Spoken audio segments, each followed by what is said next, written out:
معاذ بن جبل رضی اللہ تعالیٰ عنہ فرماتے ہیں حضور نے ہم سے 10 باتوں کا عہد لیا۔ پہلی وہی چیز کہ اللہ کے ساتھ کسی کو شریک نہ ٹھہرانا، اگرچہ تجھے جلا دیا جائے اور تجھے قتل کر دیا جائے۔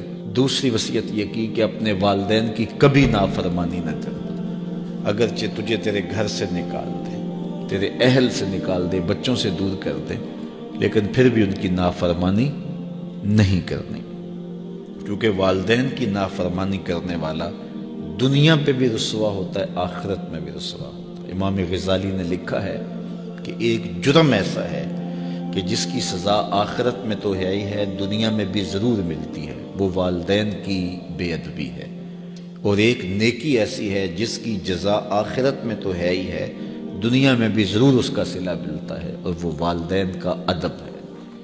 اس شخص پہ نشان لگا لیں جو والدین کا بے ادب ہے، آپ اس کو ذلیل و رسوا ہوتا ضرور دیکھیں گے، اور اس شخص پہ بھی نشان لگا لیں جو والدین کا مؤدب ہے، فرما بردار ہے، اس کی پگڑی کا کلس کبھی نیچا ہوتا نہیں دیکھیں گے آپ۔ تو والدین کے ساتھ اس نے سلوک کرنے کی تلقین کی گئی۔ حضور نے تیسری وصیت یہ کی کہ فرض نماز جان بوجھ کے ترک نہ کرنا، جس نے جان بوجھ کے فرض نماز ترک کی اللہ اس سے اپنا ذمہ اٹھا لیتا ہے۔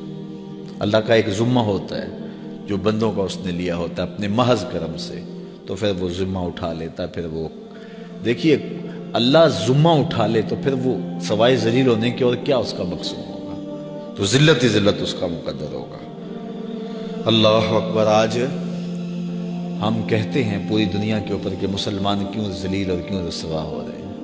5-7% مسلمان جو ہے وہ نمازی ہیں، تو پھر جب یہ حالات ہوں گے تو پھر اللہ اپنا ذمہ اٹھا لے گا۔ جب وہ اپنا ذمہ اٹھا لے گا تو پھر ہمیں جو مرضی توڑے، جو مرضی مارے، پھر اس کا ذمہ اٹھ گیا تو وہ ذمہ ہم سے اٹھا لیتا ہے اگر ہم اس کے حضور سجدہ ریزیاں نہیں کرتے۔ اور یہ بھی حضور نے وصیت کی کہ کبھی شراب نہیں پینی، اس لیے کہ ہر بے حیائی کی جڑ ہے، اور فرمایا معصیت سے، گناہ سے بچنا، اگر کوئی گناہ کرتا ہے تو پھر اللہ تعالیٰ اس سے ناراض ہو جاتا ہے۔ چھٹی بات حضور نے یہ ارشاد فرمائی کہ جب جنگ میں کھڑے ہو تو پھر پیٹھ دکھا کے بھاگنا نہیں ہے، اگرچہ لوگ کٹ کٹ کے گر رہے ہوں تو میں صلی اللہ العافیہ، اللہ سے عافیت مانگو، یعنی اللہ سے مانگو عافیت، بیماری نہ مانگو، آزمائش نہ مانگو، مشکل نہ مانگو، لڑائی نہ مانگو، جنگ نہ مانگو، لیکن اگر پڑ جائے تمہارے اوپر تو پھر استقامت دکھاؤ،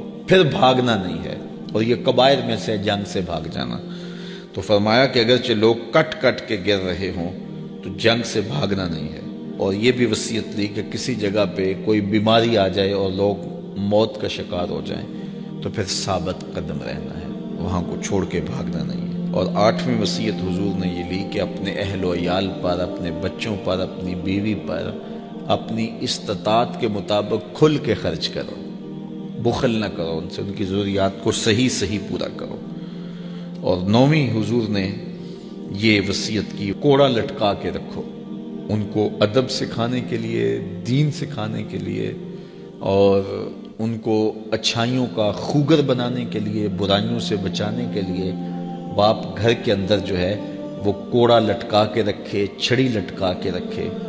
یعنی مطلب کیا کہ اولاد کو پتہ ہو کہ اگر ہم نے نافرمانی کی اور اللہ کے حکموں کو توڑا، ہم نماز نہ پڑھی، تو پھر یہ ہمارے اوپر ڈنڈا برسے گا بھی۔